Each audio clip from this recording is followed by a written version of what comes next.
and our car slid the seat back for Roman. The car greeted him before I did. It was a small thing, the kind of convenience we used to brag about to friends like it had improved our marriage. Myra and I share a sedan that believes it's a genius. Phone has key, driver profiles, a polite voice that remembers our roots better than we remember each other's birthdays. When I opened the door that night, loaded down with groceries and the day's careful exhaustion, the center screen woke with a soft chime and a sentence I'd never seen. "Welcome back, Roman, restoring settings." The steering wheel telescoped out, the mirrors turned their faces like flowers, and the driver's seat slid back with the intimacy of a hand on a knee. I watched it move. I didn't get in. Our car has two profiles, Myra and Alex. There on the screen, nestled between us like an answer I hadn't asked for, lived a third oval, Roman. The icon was a neutral silhouette, but the car had learned to say his name out loud in a tone so kindly it felt like a conspiracy. The parking lot was evening warm and neighbor loud. I set the groceries on the curb and touched the screen like it was a feverish forehead. The last drive history displayed a neon breadcrumb trail I recognized. Our building, the river road, the side street that curls under the old bridge, then a hotel with a pretentious garden wall and an even more pretentious name. Time stamp, 19/12/21/06. Myra had texted me at 19:04. Dasha's tasting is chaos, be late, kiss you on return. I had hearted it. I had reheated soup and pretended the heart stood for patience and not for the way my stomach sometimes turns into a document I can't find. "Roman," the car said again, patient, and all at once I hated the technology for being accurate. I didn't slam anything. I slid into the seat and watched it glide back to my settings as if unspooling a film to the moment before the plot. The profile list blinked like a room where someone has been living rent-free. I tapped the little I next to the name. Phone key paired, one device. The string of letters and numbers was meaningless until it wasn't. I'd seen it that morning on a spreadsheet I made for work. An anonymized device ID for a contractor named Coral who'd been logging late arrivals. Coral, Roman, architecture in a suit. The city is small when you stop pretending. I deleted his profile with the ceremonial finger of a priest touching a candle. The car asked, "Are you sure? Machines love drama." I was sure. Upstairs, the apartment smelled of basil, lemon, and the sexy lie of tidy surfaces. Myra was barefoot, music soft, a glass of something white sweating against her knuckle. She smiled when she saw me, the smile that believes it can be prophylactic. "You made it," she said. "The car moved for Roman," I answered, and watched her decide not to sell me any old breath. She set the glass down carefully, the way a person disarms a small bomb. "It shouldn't have," she said, "but it did. I'm a logistics manager. My life is a religion of arrivals. Trucks meet docks, cartons meet shelves. It's not that I hate surprises, it's that most surprises are just mistakes people have learned to call destiny." I leaned against the counter so my knees wouldn't become a scene. "How does he have a key?" I asked. "I sent him a temporary one," she said. "Once." She didn't add the adverb that meant often enough. She didn't have to. "Why?" I asked, and that question came from a thoughtful place just south of rage. "Because he listens," she said. "Because he asked to be useful. Because I wanted to be seen getting into a car without begging it to remember me." The groceries softened in their bags like polite witnesses. I took out tomatoes, lined them up on the cutting board like evidence that did not care whom it condemned. "Did you take him to the hotel with the pretentious wall?"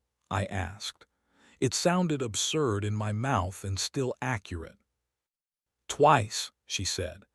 Both times because it was easier to rent a room than remember how to make a home dangerous. "Do you love him?" I asked the old, boring knife. "No," she said, and her voice didn't tremble. "I loved the woman I got to be in a car that knew his name." The car. The car said his name. I hated that the betrayal had manners. We ate tomatoes with salt and oil and pretended to chew the right things. The music kept being gentle, so I turned it off. The silence was awkward and alive. "I deleted his profile," I said finally. Myra nodded. "Good," she said, "I would have." I exhaled with my whole back. There is a moment in every long relationship where you decide whether you're going to be better than your best habits. I washed my hands and dried them and placed them flat on the counter like I was swearing something in. 21 days, I said, because 30 felt theatrical and 20 felt like cheating. 3 weeks where our car only recognizes the people who pay the insurance. No borrowed phone keys. No sly routes. We teach the software and ourselves the same trick. Welcome back means us. She leaned on her elbows, face softening into the shape of someone who is relieved to be asked to work. "And what do you put on the table?" she asked. "Besides terms." "Now," I said, and even my voice was surprised by the accuracy. "I put now on the table. Not after the dishes, not after the inbox, not when the seat knows my spine. Now like an ignition, not like a calendar." She smiled with half her mouth, the old devastating half. "Do you want me now?" she asked, stripped of flirtation, heavy with inventory. "Yes," I said, and the word did the labor of 1,000 conversations we deferred. We kissed in the kitchen, upright, the way people do when there is still dinner to be saved if anyone cares. It wasn't cinematic, it was specific. Citrus on her lip, the faint dust of flour on my tongue from somewhere I couldn't name, her hip finding the corner of the counter like an old choreography. The heat was quiet and decisive. It made room. It didn't demand a location update. We slept like allied countries instead of neighbors. In the morning, she made coffee and handed me my mug with the steadiness you reserve for passing a newborn or a verdict. "I'll text him," she said. "I'll say no more rides, no more hotels, no more becoming a noun I didn't consent to." "I'll reset the phone keys," I said. "Just ours, PIN code we actually like saying out loud." On day 3, the car tried to be funny about it. We got in and it asked whether to restore recent profile. "No," I told it. "You don't know him." Myra laughed into her palm like a woman who'd found a stupid, necessary prayer. On day 5, I failed. A truck refused to believe in gravity and I stayed late with a forklift's tantrum on my hands. Myra was at a tasting with Dasha, the kind of event where expensive vinegar makes good people say yes to bad lighting. I got home to her note, "Warm in oven me soon," and ate standing up with the old boredom. When she arrived, hair full of other people's enthusiasm, I said hello like a door chime. We moved around each other efficiently, which is to say we performed a polite absence. In bed, she said louder, our new rule that means say the uglier version. I said, "I'm afraid I'm most desirable when I'm useful." She said, "I'm afraid I'm only interesting when I'm disobeying what loves me." We lay there with those animals between us until they slept. Then we touched each other's faces like maps and drifted. On day 7, I took her for a drive with nowhere to be. The city was green with the kind of summer that finally believes itself. I merged onto the ring road and didn't turn the music on. The car hummed with approval at our restraint. "Where are we going?" she asked. "Home," I said, and meant the moving kind. We ended up at the Overlook, 2 styrofoam coffees, the engine ticking its little metronome of heat. She said, "First time he drove me, I felt like a person instead of a schedule." I liked seeing a wheel I wasn't responsible for. I said, I liked organizing us into safety until safety turned into a museum. We agreed to hate museums when we hadn't asked to see one. On day 10, I saw Roman on the sidewalk outside our building, the brown paper bag in his hand, elegance practicing on him like a skill. He saw me and didn't flinch. I'm here to return something, he said. He held up a small black fob, the spare key we keep in the kitchen drawer for plumbers and disasters. She gave it to me once for a day she couldn't find her pocket, he said, speaking to the concrete more than to me. I shouldn't have stayed in that story so long. I took the fob without thanking him. He left with an economy of motion that made me want to despise him and also take notes. On day 12, the car did us a favor. It forgot the route to the hotel. We typed the address and the search bar suggested elsewhere, grocery, park, home. We didn't go anywhere except the river, where we watched a couple practice a fight we used to audition for. We held hands like the cheapest good habit.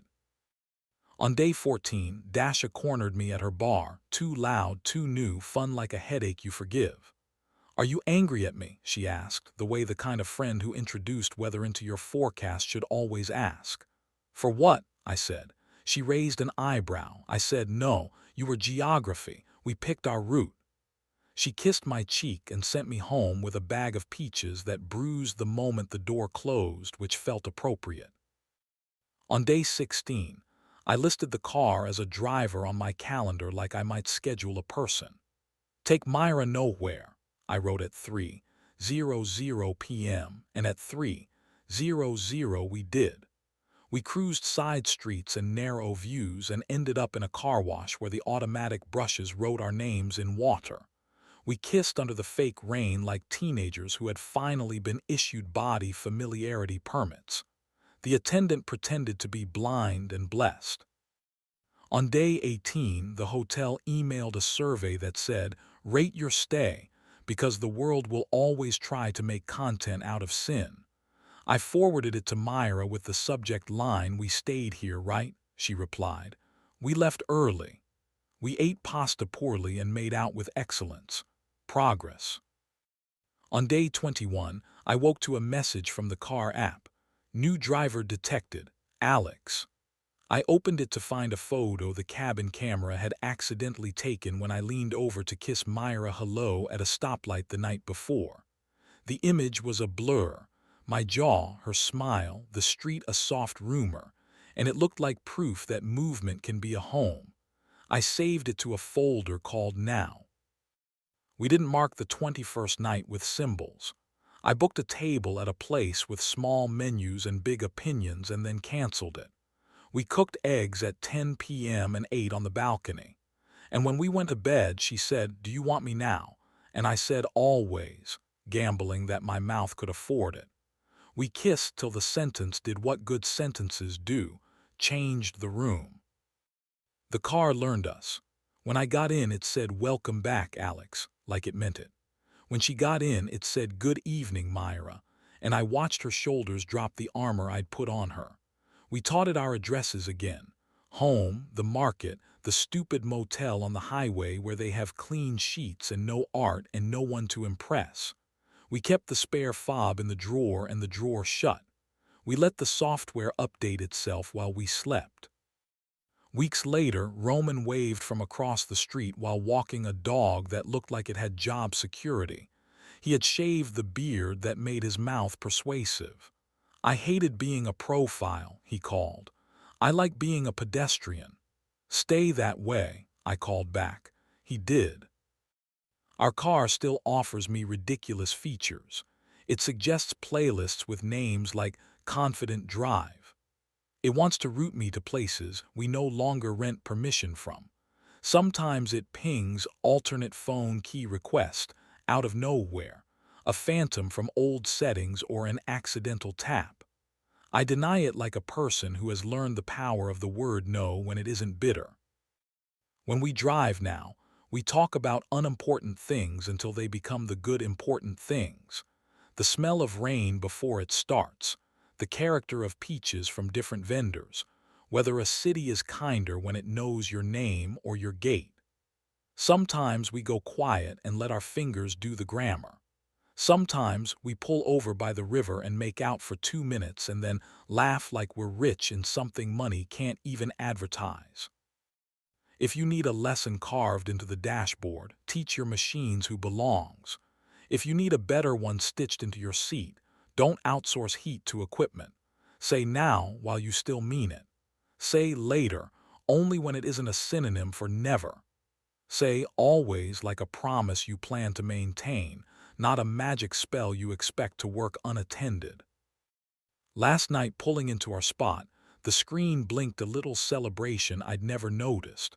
Small confetti when you arrive at a saved place. We looked at each other and laughed. God, we laughed at confetti. And we sat there an extra minute with the engine off and the heat still lingering. The car knowing exactly where we were. The car saying nothing the whole time because it had finally learned the right thing. Who we are and that we had come home.